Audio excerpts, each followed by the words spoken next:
but I have to get it down on a piece of paper. So geometrically, okay, I said to myself, geometrically, a vector is represented, represented by an arrow. Okay, that's going to be represented by an arrow. Okay, so this is a vector. Okay, this is another vector. This is a vector. This is a vector. Okay, I can get it down to the page. Okay, the length of the vector, the length of the arrow is the magnitude. Okay, it's the magnitude of the vector. Okay, so the length of this arrow is the magnitude of the vector. The direction. Okay, the direction of the arrow. The direction of the arrow. The arrow is the direction of the vector.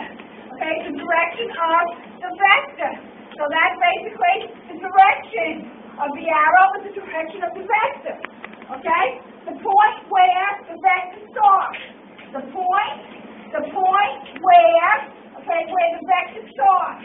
Okay, the vector starts is its initial point. Okay, so I look at that. This is the initial point. So here I have, this is the initial point. The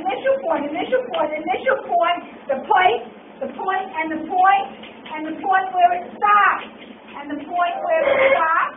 Okay, where it stops. Okay, the stop is its terminal point. Okay, terminal point. Okay, so that's it. So if I draw the vector, this is the initial point, terminal point. Initial point, terminal point, yes? Initial where it starts, where it ends. Terminal point. Okay? So if I pin it down, so these are floating around in space. If the initial point of the vector is at the point P, and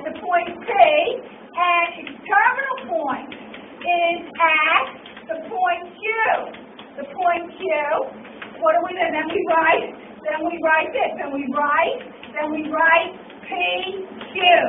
This is where it starts, this is where it ends. So if I'm in space, I say I want to start at this point and stop at this point, then I write it this way. Okay, then we write this, and we write this, double bars over that, this, for its magnitude.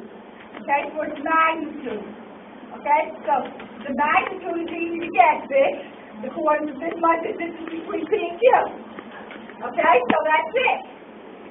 Okay, so if I pin it down to a point, I say, okay, this is its initial point. If I wanted to start here maybe, say here, okay, and stop it here, that's it. That's a different vector. Okay, and with an initial point at a different spot. Okay, so a zero vector. So let's look at a zero vector. Is a vector whose initial point is coincides. Let me say coincides with its terminal point. Coincides with its terminal point.